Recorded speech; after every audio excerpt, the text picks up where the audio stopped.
할렐루야. 마리아는 차분하죠? 향이 비슷비슷하고 그런 마리아를 쳐다보면서 측은히 보시는 분이 한 7분 되더라고. 나도 전에 저랬는데 그러는 건지 하는 게 귀엽고 이뻐서 그러는 건지. 근데 이 마리아도요, 나이 먹을 만큼 먹었어.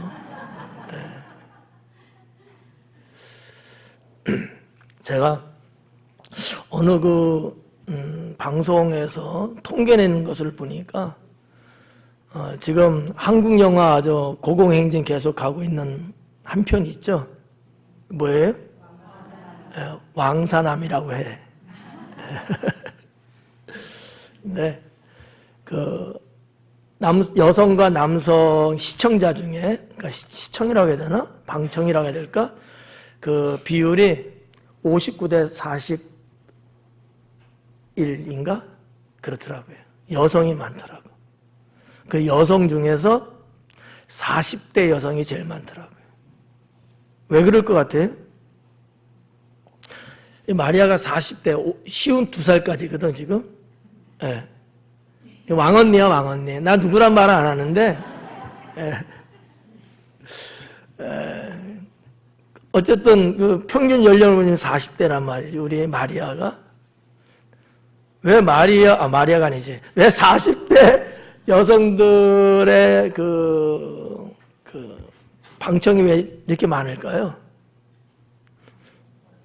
묻는 것 자체가 이상한 거야. 이 정도 연령에는 슬아의 자녀들이 10대 중후반 정도가 돼요. 단종의 나이거든요. 그러니까 치근한 어머니의 마음을 더 공감하고 있어서 그러지 않을까? 이건 저의 분석이에요. 저의 분석. 그런 어떤 동질성, 공감대 이런 것들이 많이 회자하면서 더 많은 사람이 있는데 제일 적은 연령층이 10대더라고요. 근데 이 10대가 대부분 누구랑 같이 갔을까요? 엄마들하고 같이 간 10대들인 거예요. 물론 여러 가지 교육의 의미도 있지만 제가 그걸 쭉 보면서 10대 중후반의 자녀를 둔 어머니들의 마음은 어떨까? 라는 생각을 해보게 됐어요. 왜냐하면 마리아 헌신 예배거든. 어떻게 좀 공감이 좀 어떻게 되는 것 같아요? 어거지를 아멘 하는 거는 아니지. 관심을 갖게 되면 그런 게 이렇게 좀 느껴지고 보여지고 좀 그런 게 아무래도 있겠죠. 그래서 우리 마리아 여성교회 오늘 말씀 제목이 주보에는 너무나 좁아서 함께 하시는 이렇게만 나갔거든요. 회장님 혹시 전체적인 제목 알고 있어요? 알 수가 없죠. 사모님도 몰라요. 하나님과 저만 하는 거거든. 전체 제목은 이런 거예요. 하나님이 함께 하시는 마리아. 이게 원래 원 제목이에요. 근데 이걸 다 쓸 수가 없어서 함께 하시는. 당연히 마리아가 오늘 주역이니까 마리아고. 이분들에게는 하나님이 계시는 거니까 하나님이고. 그래서 하나님이 함께 하시는 마리아. 우리 마리아는 하나님이 함께하는 마리아가 되기를 축원합니다. 루디아가 조금 셀쭉했어요. 다음이 이제 루디아거든. 자, 우리 교회 루디아 여성교회 구성을 보면 목사님 오늘 설교 준비 안 했나 보다. 앞으로 권사 임명 받을 수 있는 연령대가 루디아들이에요. 마리아는 아직 아니야. 이런 어떤 특성이 좀 이렇게 있어요. 그래가지고 목사니까 이것저것 많은 것들을 생각하고 또 연구도 이제 하잖아요. 그래서 우리 여성의 심리, 특히 우리 마리아라고 하는 요 연령층의 신앙인들에게 우리 하나님은 어떻게 하실까? 하나님은 어떠한 신앙인, 어떠한 여성, 어떠한 마리아에게 함께 하실까? 이 부분을 좀 몇 가지로 여러 방향에서 준비가 됐고요. 그 말씀을 오늘 전하려고 합니다. 우리 마리아 어떠세요? 하나님이 함께 하시는 여기까지 어때요? 예, 그래요. 예. 하나님이 함께 한다는 것만큼 더 좋은 건 없죠. 여러분이 알고 있는 하나님이 함께 한다는 말, 단어적인 거 혹시 생각나는 거 있어요? 그렇죠. 임마누엘. 예. 하나님이 나와 함께 한다? 이거는 아마 이 지구상에서 가장 큰 행복의 표현이 아닐까. 이렇게 생각되고요. 저도 이제 그런 신앙, 또 그런 마음을 갖고 살아가고 있습니다. 내 주변에 사랑하는 아내도 있고, 또 사랑하는 자녀들도 있고, 가족이 있고, 성도가 있고, 내 주변에 이렇게 많잖아요. 여러분 주변에도 많죠? 근데 이 모든 것이 다 있다 할지라도 하나님이 나와 함께하지 않으신다면 그게 뭐 그렇게 큰 의미가 있을까? 라는 생각이에요. 제가 혼날 소리 하나만 하고 말씀 전할까요? 제가 혼날 소리야. 괜찮아요? 해도 될까요? 혼내실 거예요? 안 할 거예요? 그럼 마음 놓고 할게요. 우리 여성분들하고 차를 같이 타고 가면 할머니들은 맨 손주 이야기해. 기가 따가울 정도로 처음부터 끝까지. 할머니들의 공통점인 것 같아요. 장차 할머니 되실 분들도 이거는 아마 비켜나가지 못하지 않을까. 근데 다 자기 손주 자랑하더라고. 다 자기 손주. 내가 볼 때는 자랑할 게 없어. 근데 하여튼 그 할머니들은 뭐 누가 뭐라 하든 상관없이 자식 자랑은 별로 안 해요. 손주 자랑들 많이 하더라고. 우리 마리아는 누구 자랑하실래요?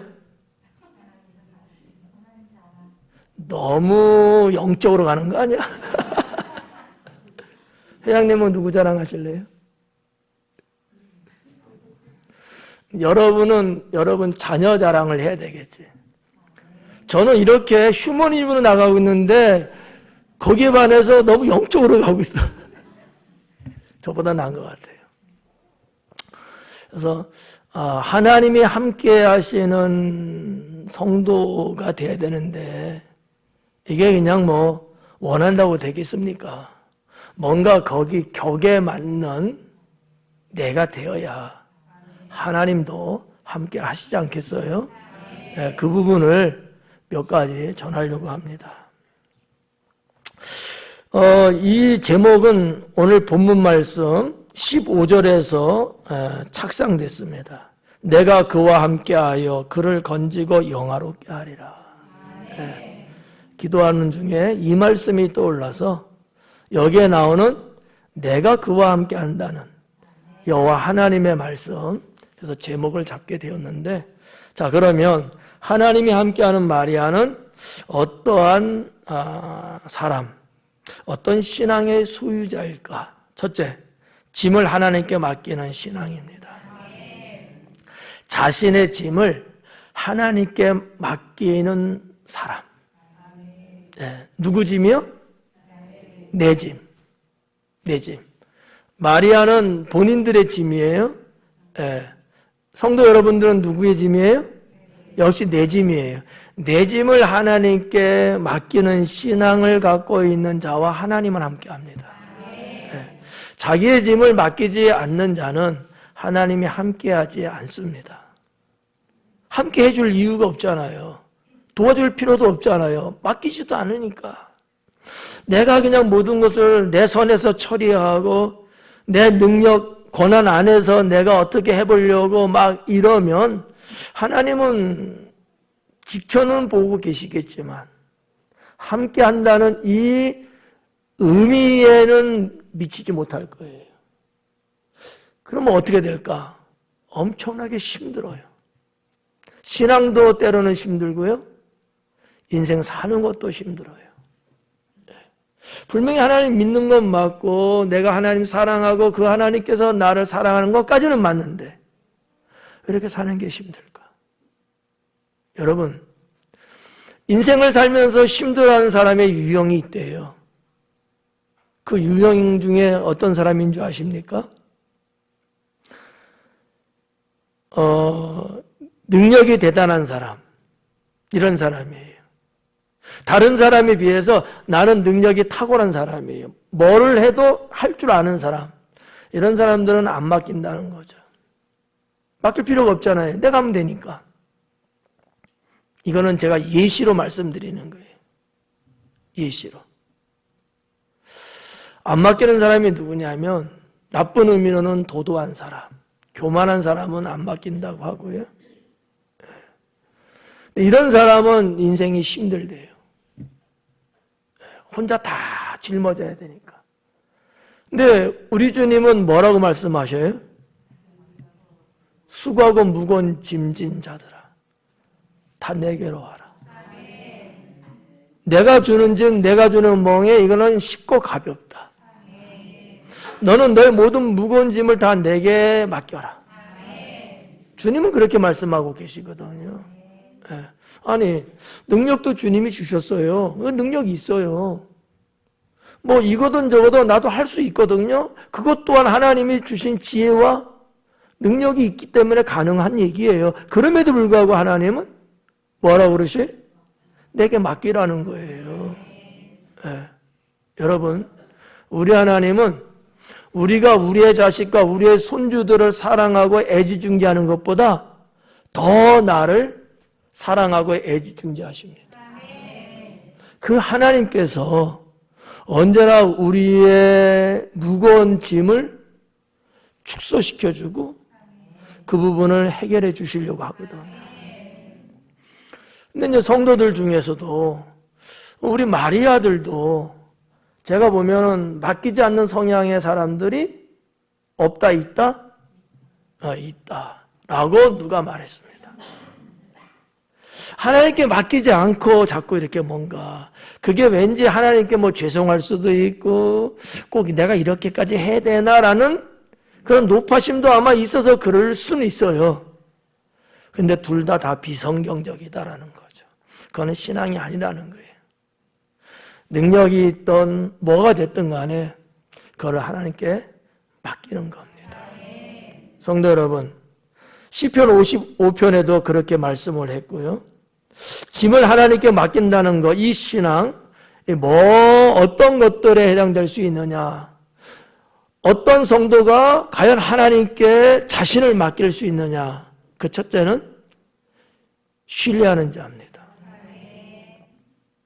하나님을 믿는다는 개념과 하나님을 신뢰한다는 개념은 어떤 의미에서 비슷하지만 달라요. 하나님을 믿기는 한데 신뢰를 잘 안 해요. 어떤 의미에서 신뢰라고 하는 것은 동사적이고 현재적인 거예요. 하나님을 신뢰 안 하는 분들이 많아요. 그래서 안 맡겨요. 차라리 내가 하는 게 나아요. 하나님께 맡겼는데 언제 해줄 줄 알고, 차라리 내가 빨리 하는 게 속편해요. 뭐 이런 등등으로 인해서 하나님께 안 맡기려고 하는 성향들이 보여요. 그 부분을 역추적해보면 하나님을 신뢰하는 부분이 적다라는 거지.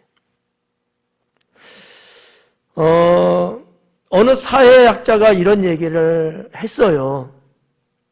사람이 사람과 더불어 살아가는 것이 우리 사회인데 그 사람들이 서로에 대한 신뢰가 부족한 시대다. 이런 얘기합니다.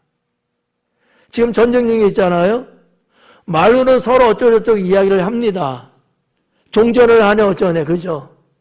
근데 서로가 정말 신뢰하고 있나요? 못하고 있어요. 신뢰한다는 것처럼 보이면서 사실상은 서로 의심들 하고 있어요. 사람과 사람 사이도 가까운 것 같아요. 친한 것 같아요. 그러나 한쪽 구석은 신뢰를 못하고 있어요. 성도들이 목사님을 신뢰한다고들 대부분 성도님들이 그래요. 어느 교회든지. 근데 어느 경우를 만나면 그 신뢰가 유리처럼 깨집니다. 신뢰라는 것이 내가 좋을 때만 신뢰였던 거예요. 내가 좋을 때만. 정말 신뢰라는 개념이 그런 걸까요? 그건 아니죠. 사실은 신뢰가 빛을 발할 수 있을 때는 내가 좋지 않을 때도 할 수 있는 게 진짜 신뢰거든요. 저 사람이 나한테 실망을 안겨다 줘도 내가 변하지 않고 믿어주고 따라주고 지지해주고 후원하고 이런 것들이 있을 때 그게 정말 신뢰거든요. 네. 우리 하나님은 짐을 맡기는 자를 좋아하십니다. 신뢰하는 자가 가능하다는 얘기입니다. 두 번째는 어떤 사람이 가능하냐? 절대적인 것이 있는 성도예요. 하나님에 대한 절대성이죠. 신뢰와 절대성은 같은 선상에 있습니다. 네. 좀 신뢰는 어떤 의미에서 절대성보다는 좀 떨어지겠죠.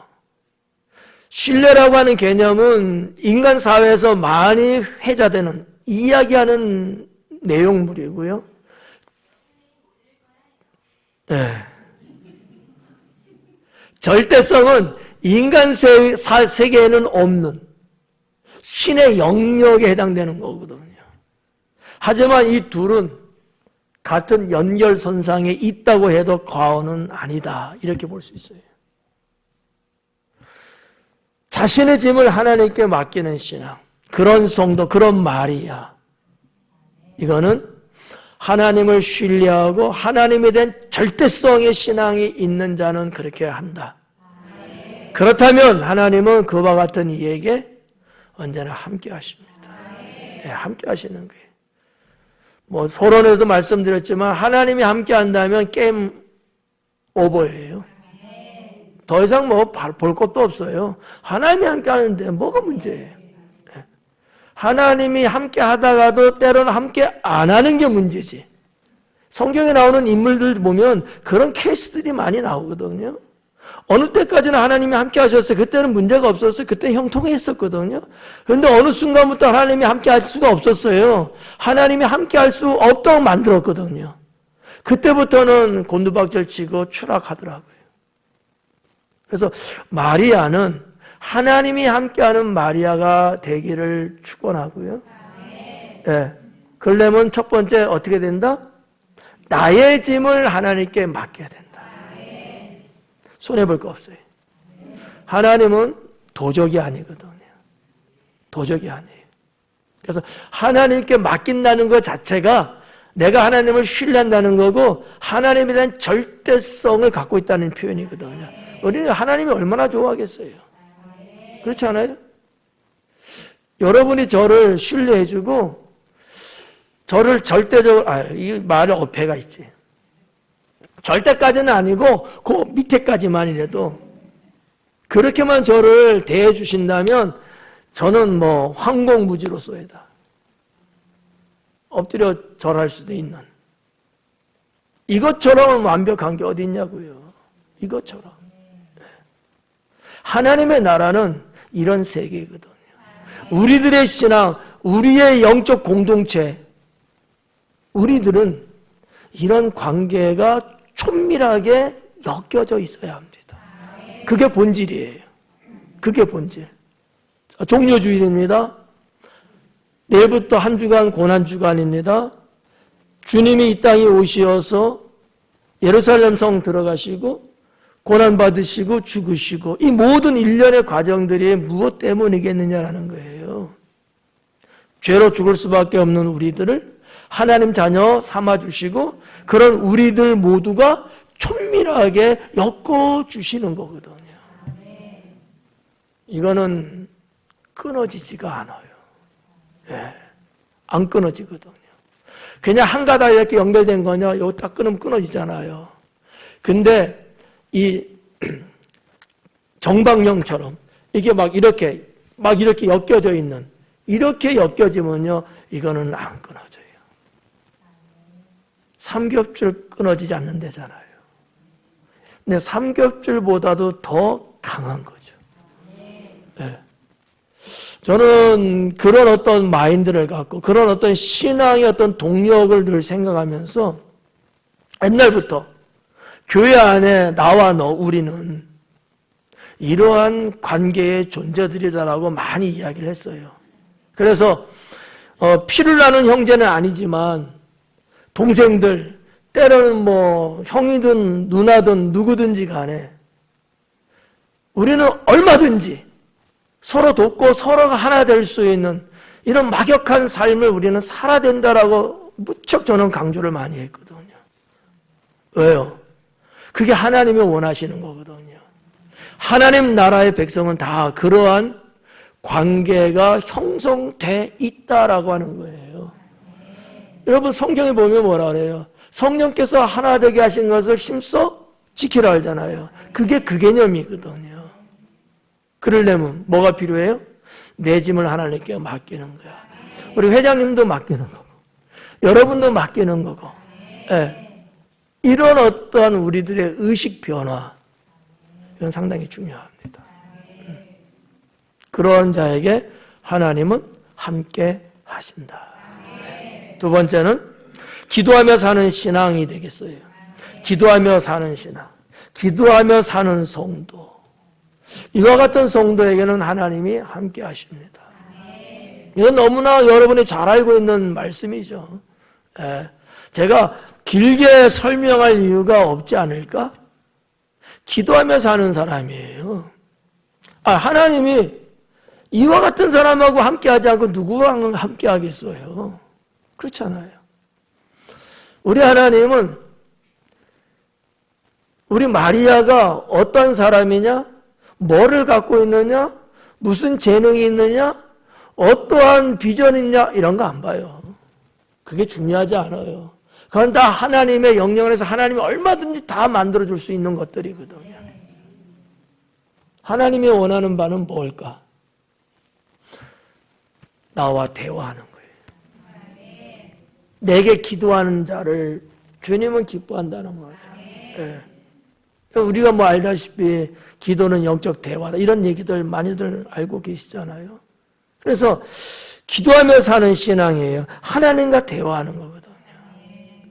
근데 이제 기도에 대한 좁은 소견들, 너무 협착된 그 생각들이 너무 지배적이에요. 기도해야 된다, 기도하라니까 그냥 하나님 앞에 막 그냥 매달려서 뭘 하고, 이렇게 하는 어떤 형식의 기도를 많이들 하잖아요.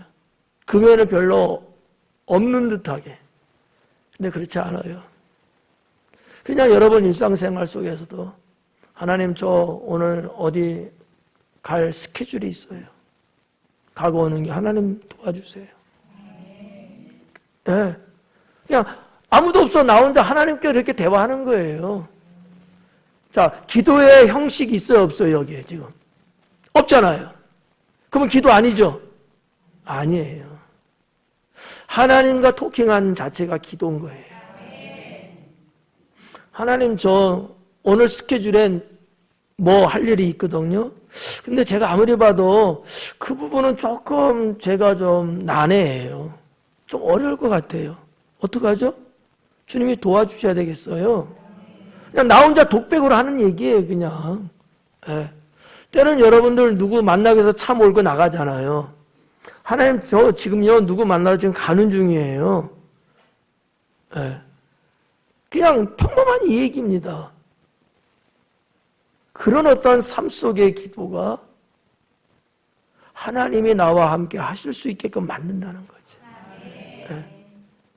기도에 대한 그 시중에 나와 있는 수많은 책들이 있거든요.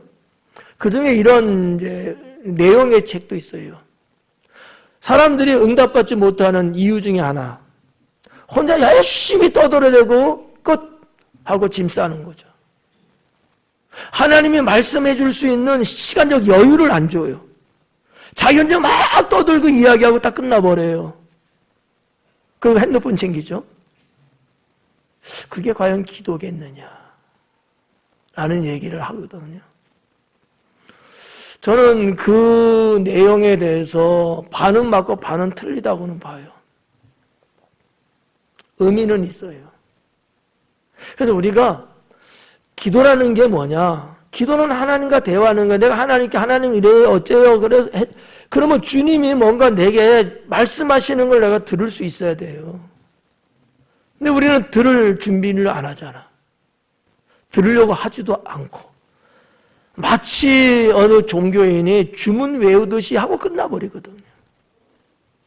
이러니까 주님은 언제나 나와 함께 하시고 내게 뭔가 삶의 체험을 주시지만 나는 그걸 감지를 못해요. 못 느끼는 거야. 그러니까 신앙이라는 것이 생활 속에서 별로 빛을 발하지 못해요. 어때요? 좀 그런 것 같지 않아요? 여러분의 기도의 형식은 어떻습니까? 그거마저도 안 한다고요? 이 심각한 문제거든요. 하나님은 나와 함께 하기를 원하시지만 내가 그 하나님과 함께 할 수 있는 자리, 그런 어떠한 시공간의 존재를 만들어 주지를 않고 있어요. 그럼 하나님은 물론 영이시기 때문에 모든 걸 다 할 수는 있지만 그럼에도 불구하고 하나님은 그렇지 않습니다. 하나님을 우리가 겉표면적으로만 자꾸 보기 때문에 놓치는 경우들이 많아요. 제가 오늘 말씀으로 드리고 싶은 것은 하나님과 대화하는 기도의 삶, 이게 있어야 된다. 그래야 하나님이 함께 하신다라는 거죠. 하나님이 함께 하신다. 여러분 성경에 봐봐요. 왜 성경에 기록되어 있는 그 옛날에는 왜 여호와 하나님께서 말씀하시는 내용들이 그렇게 많이 나오고 있을까요? 자, 우리가 가장 쉽게 느낄 수 있는 사무엘이 잠자다가 어렸을 때 잠자다가 하나님의 음성이 들리잖아요. 사무엘아 사무엘아. 사무엘이 어때요? 계속 자요? 잠에서 깨어났죠? 어떻게 해요? 대화하잖아요. 우리처럼 그렇게 기도 안 한다니까? 나를 부르신 이가 누군지를 몰라. 그래서 처음에는 엘리 지성한테 가잖아요. 그러니까 또 간대. 야, 나는 안 불렀어. 여호와 하나님께서 너를 찾는가 보다. 하고 코치를 해주고 그때 사무엘이 그 말씀을 듣고 여호와 하나님 앞에 대화하기 시작합니다. 여호와 하나님께서 나와 함께 한다는 것을 여기서 철실히 어린 사무엘은 느끼기 시작하는 거예요. 그리고 그는 훗날 훌륭한 선지자 1호가 됩니다. 이런 어떤 성경에 나오고 있는 어떤 스토리, 이 서사를 여러분 잘 보실 줄 알아야 돼요. 네. 그러니까 기도를 하며 사는 우리 마리아가 되면 하나님은 여러분과 함께 하시고, 오늘은 하나님이 함께 하면 어떠한 일들이 어떤 게 좋으냐 이런 설교는 제가 안 해요. 너무나 여러분 다 알 거야. 한마디로 말하면 내가 내 속에서 곪고 있는 이 문제, 이 핏덩어리 같은 이런 것들이 이게 치료가 된다는 거예요. 네. 뭐가 걱정이에요? 어차피 내 힘으로는 안 되잖아요. 근데 전능하신 하나님이 나와 함께 하시는데 보고만 계실까요? 우리 하나님은 그런 분일까요? 아니잖아요. 네. 그래서 하나님과 대화하며 사는 우리 마리아가 되셔라. 그러면 하나님의 도우심의 능력이 여러분에게 임합니다. 세 번째는 자신을 드리는 신앙이 되겠습니다. 나 자신을 드리는 신앙. 어때 우리 마리아? 마리아. 여러분을 하나님께 드리는 신앙이에요. 나를 하나님께 드리는 신앙이에요. 이게 말처럼 쉽지만은 않습니다. 그렇다고 해서 못할 것도 없습니다. 신앙이 받쳐주면 충분히 가능하죠. 오전 설교 때도 말씀을 드렸잖아요. 나를 주님께 드리는 신앙. 그와 같은 자에게 하나님은 함께 하십니다. 네. 아무나 하나님이 함께 한다고 말하면 제가 볼 때 그것은 넌센스고 틀린 오답이 아닐까. 네. 그걸 믿으면 안 돼요. 모두의 하나님이 되기도 하고 모두를 지켜보시는 하나님은 분명하지만 그러나 하나님이 모두와 함께 하지는 않습니다. 네. 기분 나빠하지 마세요. 나와 함께 하실 수 있는 뭐가 있어야 되지 않겠어요? 그렇잖아요. 여러분, 세상을 창조하시고 인류를 창조하시고 다스려 나가는 하나님은 맞지만 생각해봐요. 천국에 있는 반면에 지옥이 있어요. 모든 것을 다스리시는 하나님이지만 하나님에게는 지옥이라는 세계도 있다는 얘기죠. 무슨 얘기예요? 함께하지 않는 자도 있다는 얘기예요. 어느 때만 함께 하셔요? 나 자신을 주님께 드리는 삶을 살 때. 우리 수요일날 강해 봤죠? 나사로가 죽음에 대해서 우리 예수님이 보여준 모습은 뭐였어요? 우는 모습이었어요. 제가 말씀드렸잖아요. 어느 누구 때문에 예수님이 운 적 있어요? 없어요. 예수님 스스로 울었던 적 있을 뿐이에요. 예수님 스스로. 그 한 번은 예루살렘 성, 무너져가는 예루살렘 성을 바라보면서 우셨고, 한 번은 고난을, 십자가 죽음의 고난을 감당하기 위해서 절규하셨던 겟세마네 동산에서의 눈물. 어느 누구라는 대상자를 위해서 운 적은 없어요, 성경에. 딱 하나, 나사로였습니다. 이게 왜 가능할까요? 그 삼남매는 주님을 위해서 자신의 삶을 드릴 줄 아는 신앙이 있었다는 얘기죠. 네. 이거를 보고서 왜 예수님 누구를 위해서는 그러고 왜 누구로서는 안 그래요? 이렇게 말하는 것은 그 자체가 우습지 않아요? 그렇잖아요.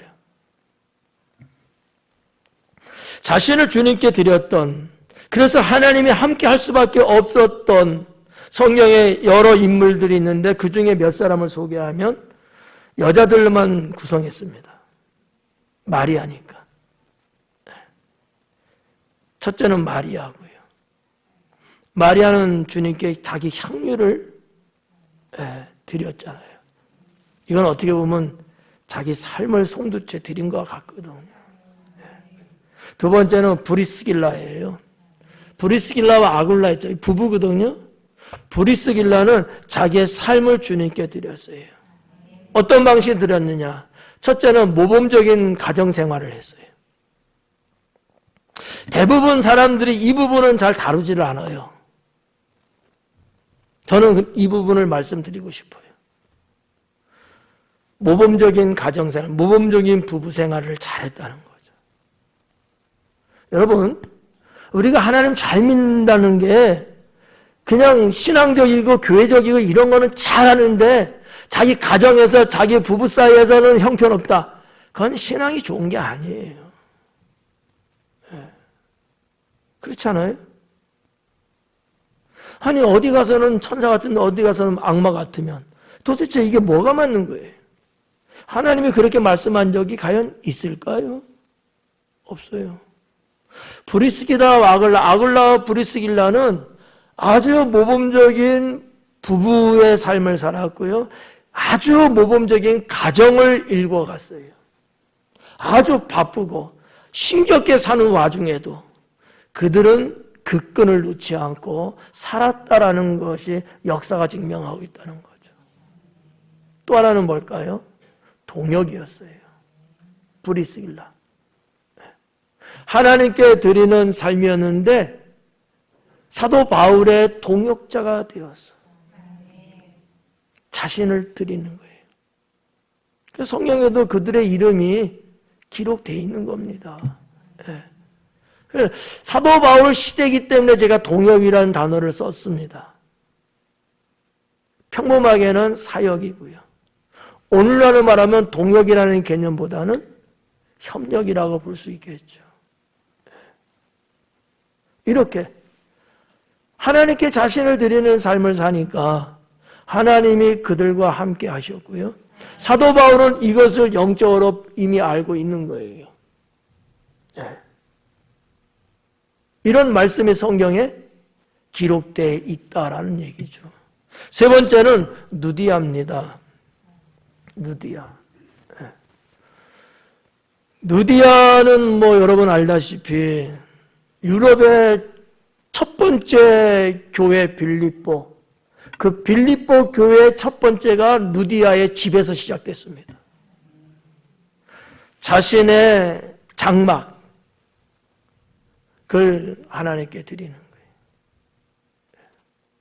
이게 여러분 말이 그렇지 쉽겠어요? 그렇지 않아요. 더군다나 누디아는 여성이고 사도 바울은 남성이고요. 시대적으로 여러 가지 엮어서 봤을 때 이거는 흔한 일도 아니고 쉬운 일도 아니거든요. 더군다나 누디아 장사꾼입니다. 입소문 나기 쉬운 여인이에요. 그러나 그런 인간적인 그런 어떠한 것도 얽히설키 설킨 게 아니고 아주 순수하고 깨끗하게 정말 경건한 여인으로서의 누디아였거든요. 그러다가 사도 바울을 만난 거죠. 내 집에 유하십시오.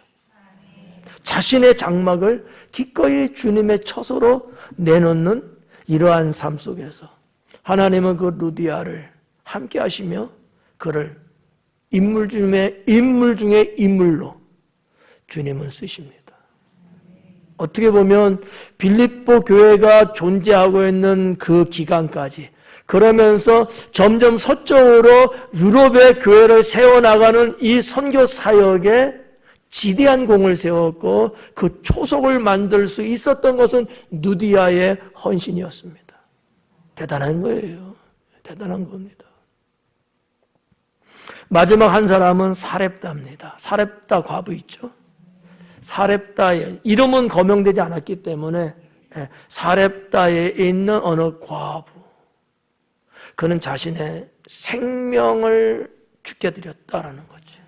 근데 사실상 성경상에 생명을 드리는 기록은 없어요. 근데 왜 제가 생명을 하랬을까요? 마지막 먹고 죽을 수 있는 그 한 줌의 빵. 여러분 같으면 어떨 것 같아요? 제가 달라면 줄까? 줬으면 좋겠는데. 주는 게 쉽지 않아요. 나와 내 자식이 마지막 먹을 빵이거든.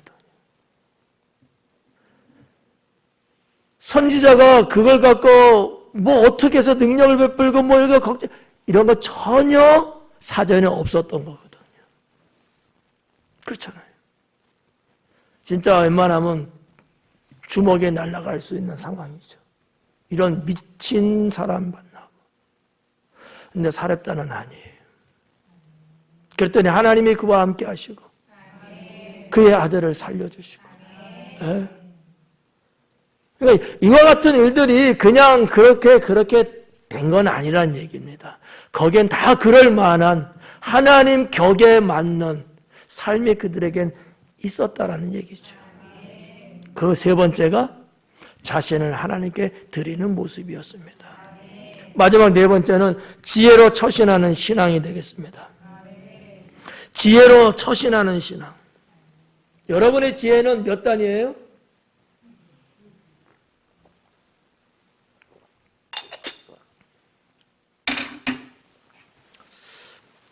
뭐 보편적으로 요즘은 좀 바뀌었는지 모르겠습니다만 제가 알고 있는 지식에 있어서는 세상에 뭐 몇 단이야 몇 단 이런 거 최고 단위 9단이거든요. 요즘은 10단도 있는지 모르겠네요.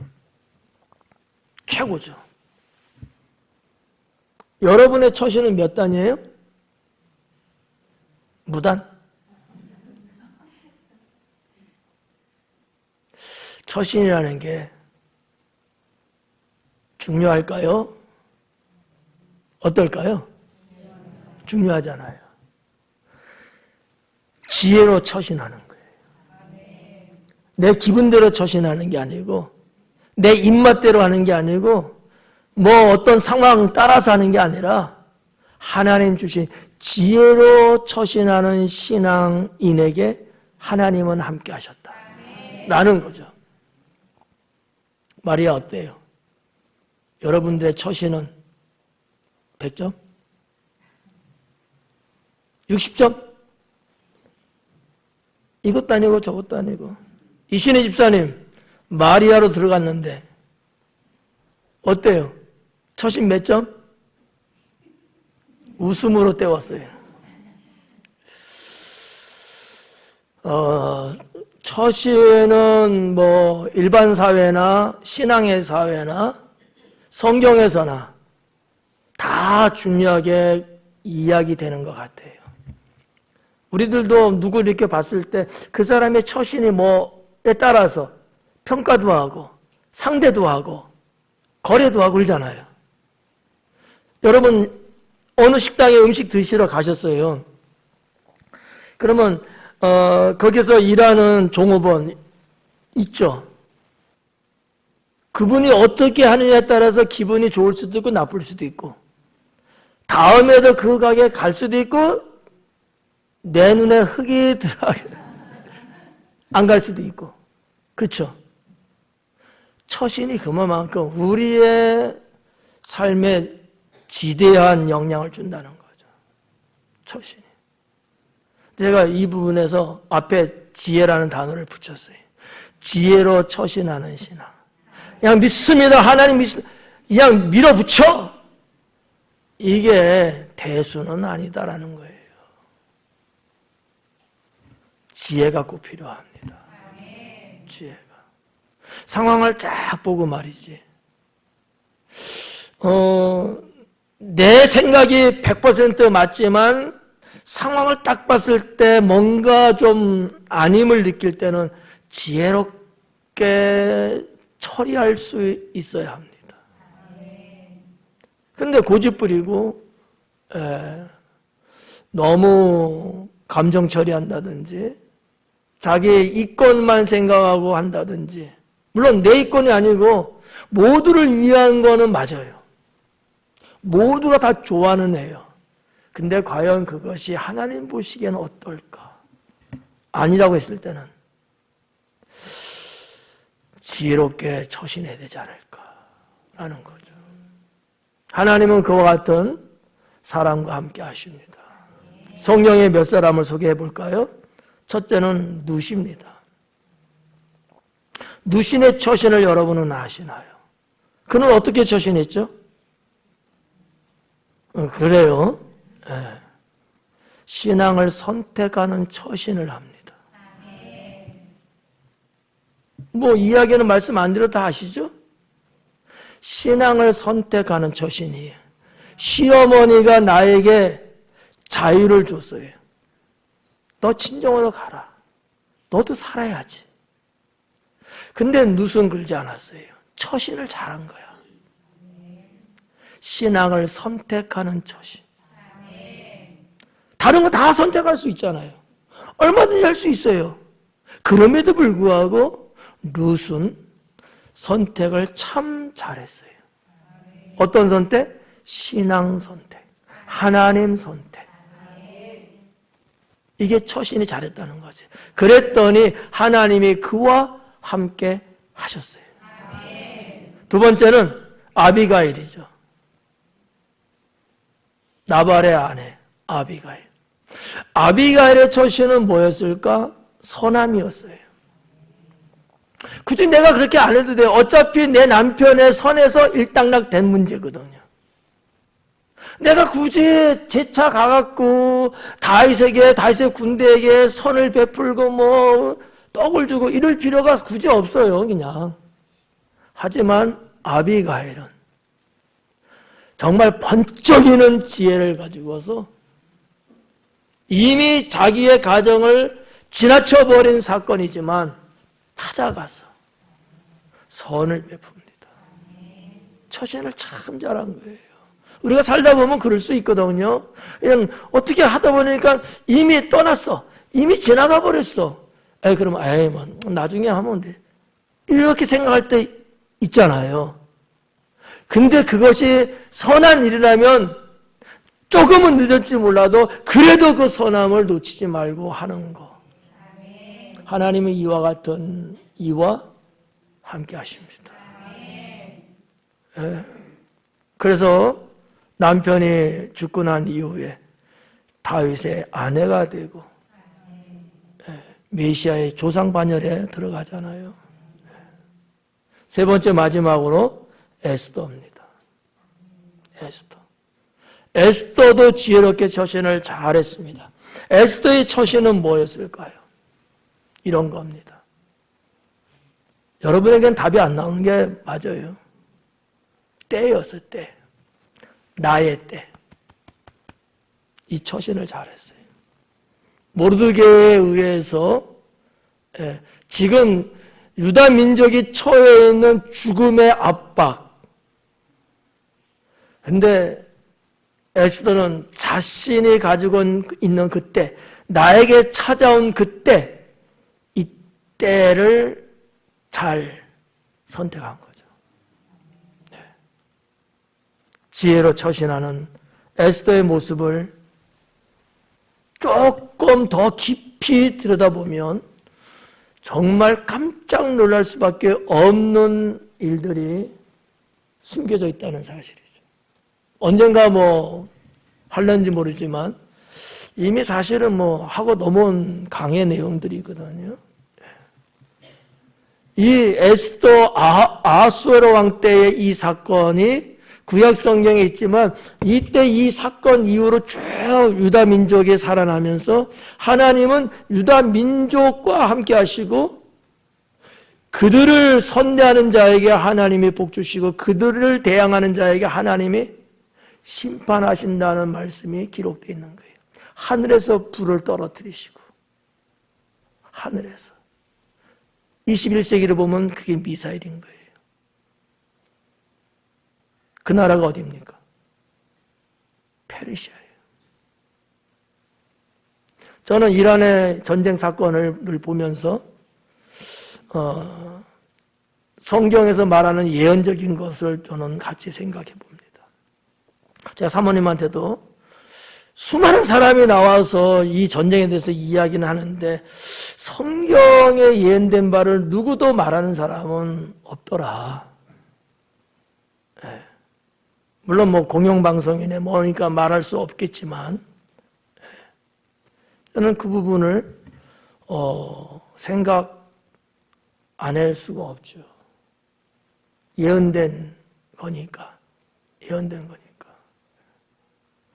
에스더는 자신의 때를 잘 처신합니다. 우리도 그럴 때가 있어요. 나에게 찾아온 때가 있거든요. 내가 해야 될 때가 있단 말이에요. 여러분 모르드게가 그런 말 하잖아요. 너가 이 자리에 있는 것이 너를 위해서 있는 게 아니야. 하나님이 이 때를 위해서 너를 먼저 세워놓은 거야. 네가 나서서 하지 않으면 하나님은 다른 일 통해서도 하나님은 하나님 일을 하셔. 근데 너는 뭐가 되냐 이거지. 그럼 너는 뭐가 되냐 이거야. 그렇잖아요.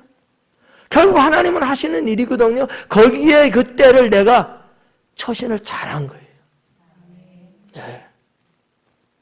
우리 마리아가 하나님께서 함께 하시는 마리아가 되려면 지혜로 자기 자신의 처신을 잘할 줄 아는 그런 마리아가 되셔라. 기도하겠습니다.